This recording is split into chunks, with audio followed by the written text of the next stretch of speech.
seguindo aqui então. Agora tá cedo, né? 8h36. Na verdade, eu acordei mais cedo, né? Contei 7. Agora eu tô sozinho aqui, então aproveitar. Ontem eu gostei da estratégia, né? Fiz 4 práticas ontem. Deu certo. Para mim, no momento atual, tá melhor assim do que fazer uma prática longa. Quer dizer que eu gosto muito de ficar aqui, né? Talvez uma vez por semana eu vou tirando para fazer 50 ou até mais, né? É, Ontem o inglês deu errado, mas eu acho que foi o horário, que foi de tarde. Então hoje eu vou tentar fazer uma respiração escutando inglês, com a tela preta e visualizando, né? O que eu escuto. Agora tem silêncio, né? Eu vou fazer uma de 15 a 20 minutos mais ou menos. Depois eu vou tomar café. Primeiro eu vou tomar 2 xícaras de água, tomar café. Uma xícara de café. Escovar meus dentes. Esforço cognitivo no computador de 25 minutos.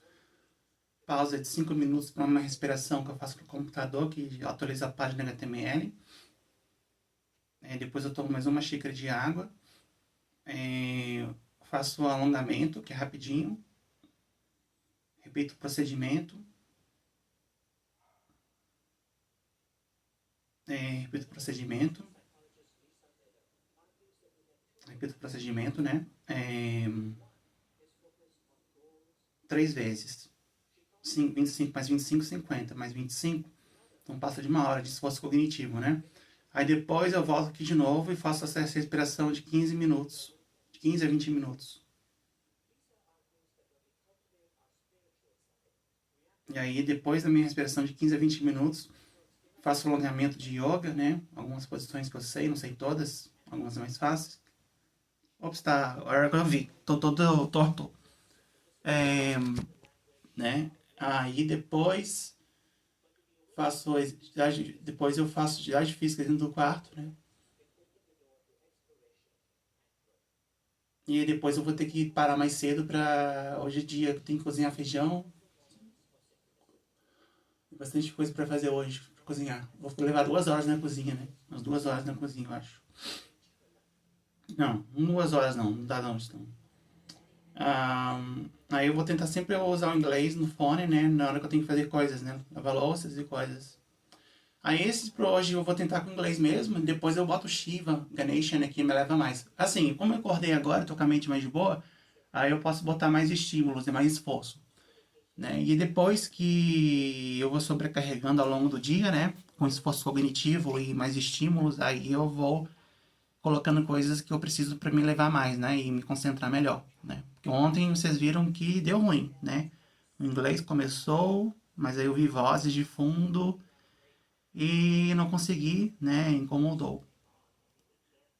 Então é isso. Vamos ver se vai dar certo a minha experiência. Tem muito tempo que eu não escuto inglês, né? Tô precisando voltar a escutar todos os dias, né? O inglês e voltar ao contato com o idioma, né? É isso. Deixa eu só aumentar o volume aqui.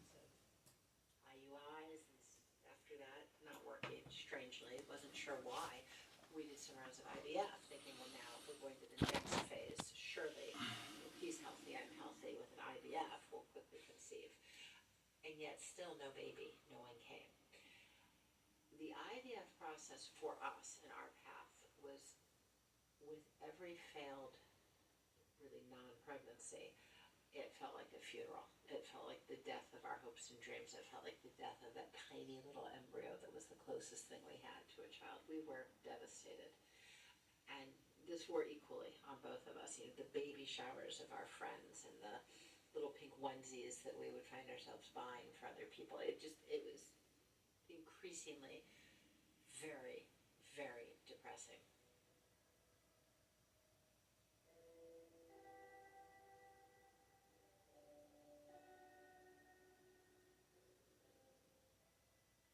I understand that in some ways this felt like a spiritual crisis to you. Can you explain why, Lisa?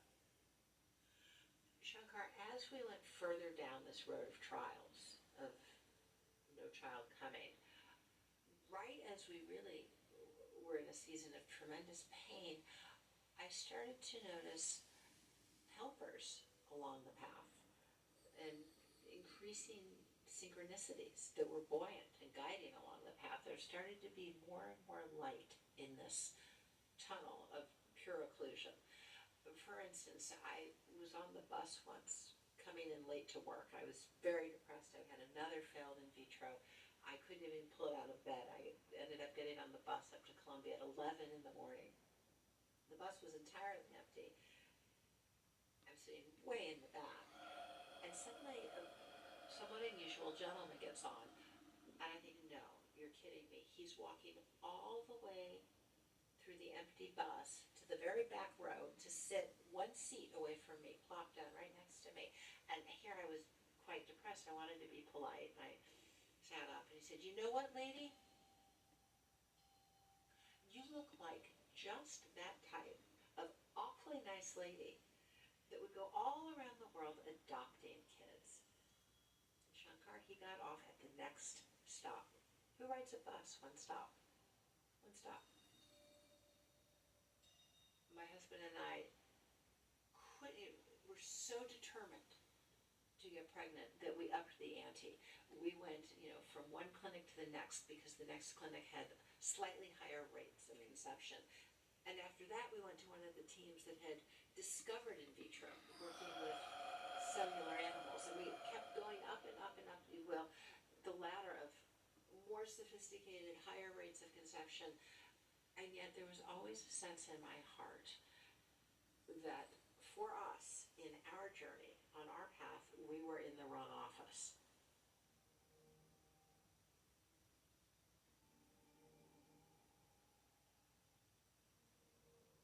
I'm wondering, as you were experiencing this, Lisa, as you were going from office to office, as you were experiencing, failed attempt after failed attempt, it must have been demoralizing, it must have been depressing, but just talk a little bit about the effect this had on you and your husband.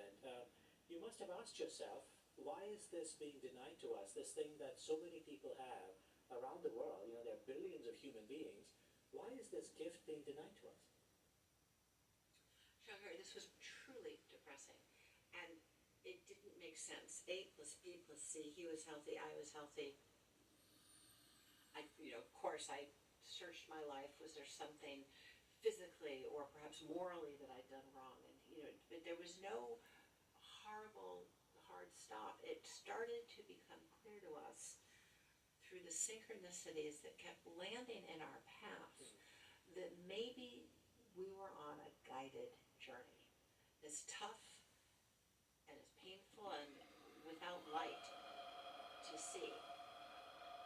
We started to feel that we were held. For instance, after an in vitro, which was by the team of all teams who had invented in vitro, we were at a very top hospital in solidarity, my husband by my side on bed rest. And because it was only one night, we'd splurged for a very nice hotel. My husband clicks the remote and only one channel will show on this TV in our overpriced hotel. He bangs the remote, he goes and fiddles with the TV.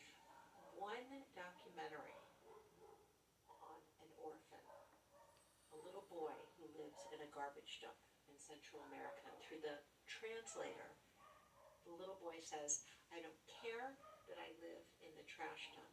I don't care that I don't go to school. But it hurts so much to not be loved that I sniff glue to make the pain go away. And I looked at my husband and he looked at me and he said it first, there's a child out there for us.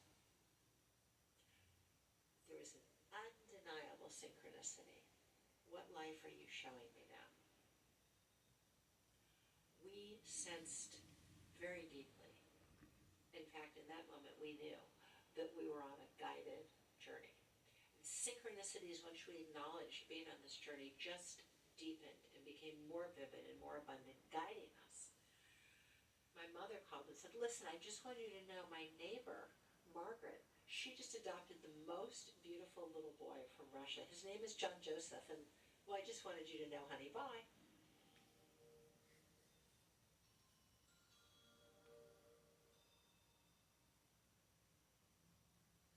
some ways, Lisa, the model that you had in your head was that parenting is conception. And really, what these signals were telling you is that no, parenting is not about conception. Parenting is about love. Love and commitment. Forever commitment and forever love is parenting. I had thought, okay, if we conceive a child, that perhaps they'll have my husband's humor and they'll have, you know, this quality that I so valued for my side of the family. And I sort of pieced together in my mind the notion that parenting really was conception. But what our road of trials revealed through the bright and supportive moments of synchronicity was that parenting is love and commitment.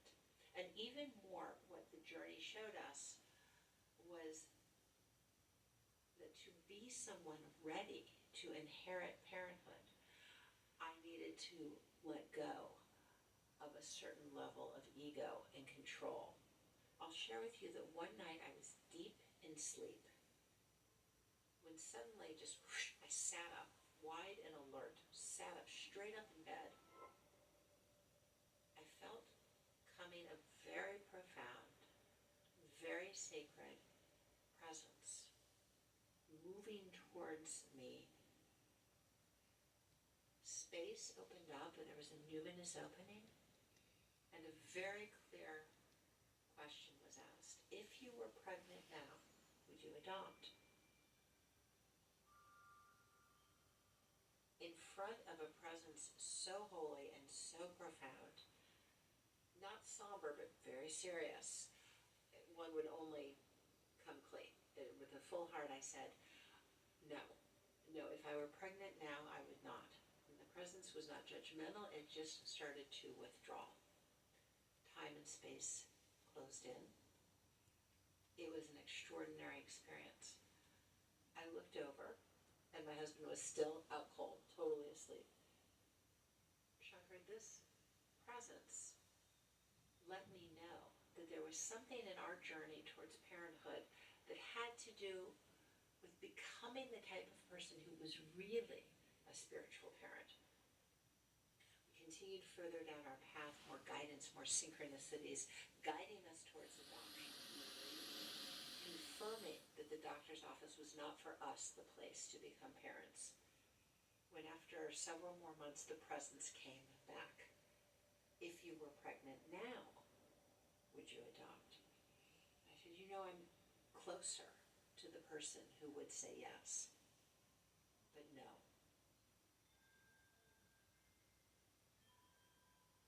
Well, around that time we started to take measures to find the child that we knew was out there for us. We had visited an adoption agency in Pittsburgh where a clergyman's daughter, a rabbi's daughter, had found hundreds of babies, their families. She'd helped bring families together. Her walls were lined with beautiful photos. Children who were 8 years old holding their violin, little babies with their new parents. And the walls were full of joyful families, and I wanted to be like them. And so she sat us down, the clergyman's daughter, and she said, let's be honest here. What do you care about in a child? What do you want? And I said, I don't care if this is a boy or a girl. I certainly don't care what race the child is, but please, a child who can love. This is our first child, and please, a child who can love. My husband leans forward, sort of covers my shoulder a bit with his shoulder and says, yes, all that, but kind of a girl. And then I lean over his shoulder, right, but both of us voicing our point of view. And I said, yes, but really foremost, a child who can love. We left her office with a sense of joy and hope. We'd seen these beautiful children from all over the world who joined their parents, all of the families who'd been formed through the clergyman's daughter.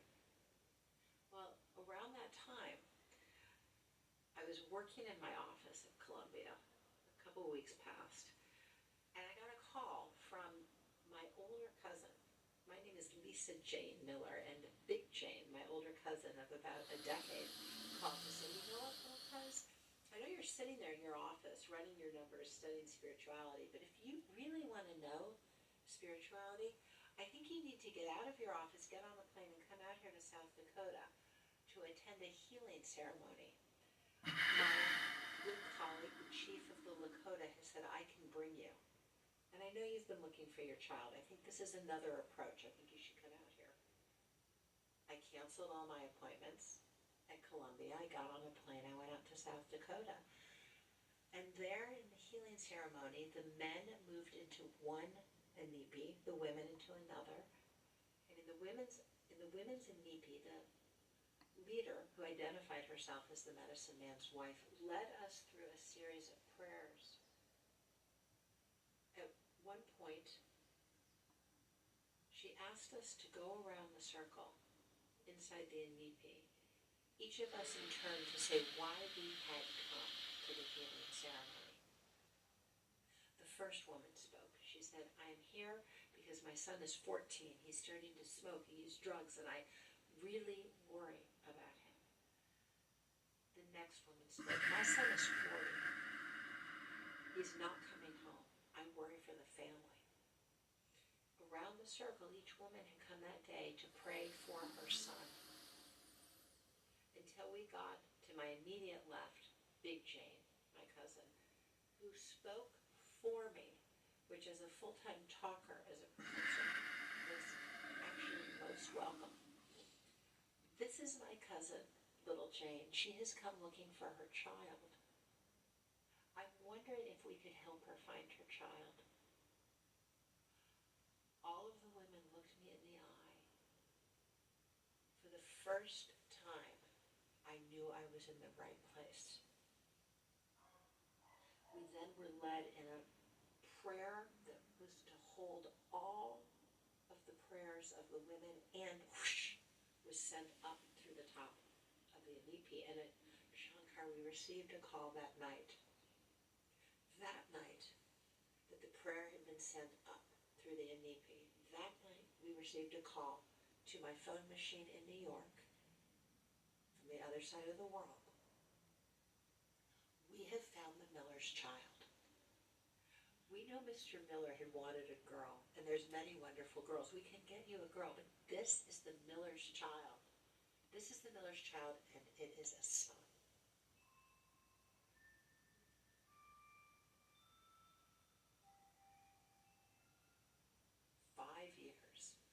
Of struggle and sorrow and weeping and infertility. I couldn't wait to see his photo. I couldn't wait to see his video. I was home in a couple days. The video came. I opened my eyes to see the most joyful, little boy with his arm around the nurse, glowing with joy, glowing with energy. I fell in love. Shankar, in that moment, I became a parent. Profound love, a soaring love like I'd never felt before, a tidal wave of soaring love. And I was sure, deeply committed in my heart, that this is my spiritual child. That very night that I saw the video and made the commitment in my heart and loved like I'd never loved before, the presence came back a third time. If you were pregnant now, would you adopt? Absolutely. Absolutely. This is my spiritual child. Time and space closed in. And I looked over once again. My husband was out cold. But I poked him. I woke him up. And that very night, Shankar, after 5 years of the best clinics in the United States, the very night that we had committed to adopt our boy from the other side of the world, a girl came to us through natural conception. Spiritual twins. That's extraordinary, Lisa. Well, to this day, I feel profoundly grateful for every bit, foremost, of course, for Isaiah and Leah, the spiritual twins, and one more came down the road, Lila. I also feel grateful for the road of trials that wore away the illusions of ego and outcome and radical control and opened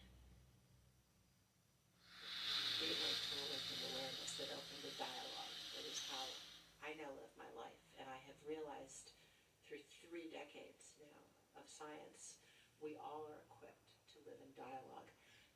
Had I simply said, my, what a coincidence, the orphan in the garbage dump, my, what a striking synchronicity, but we'll leave it at that.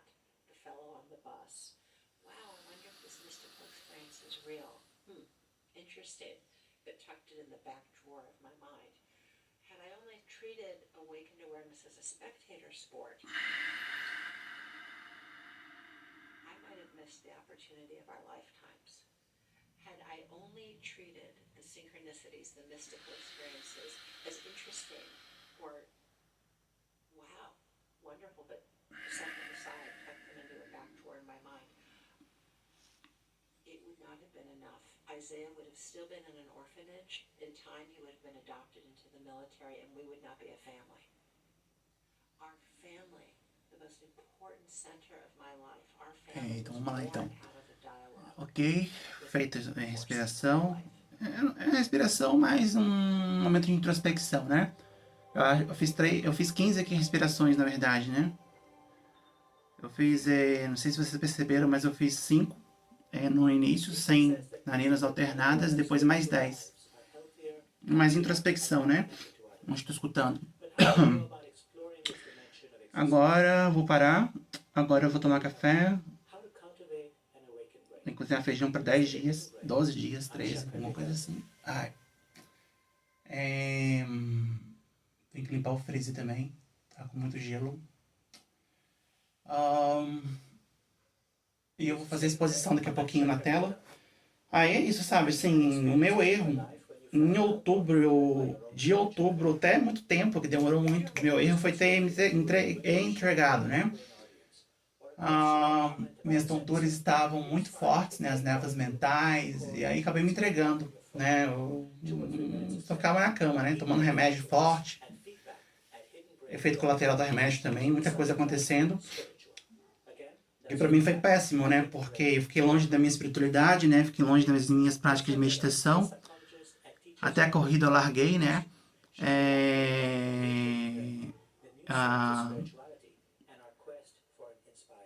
Até a corrida eu larguei, né? E fiquei só na cama, sabe? Um corpo pesado. E o dia passava assim, e assim foram meses. E eu não sei se o autismo também ele contribui, né? Porque, tipo, a gente tem muita facilidade, né? Para viver igual um robozinho seguindo rotina, né?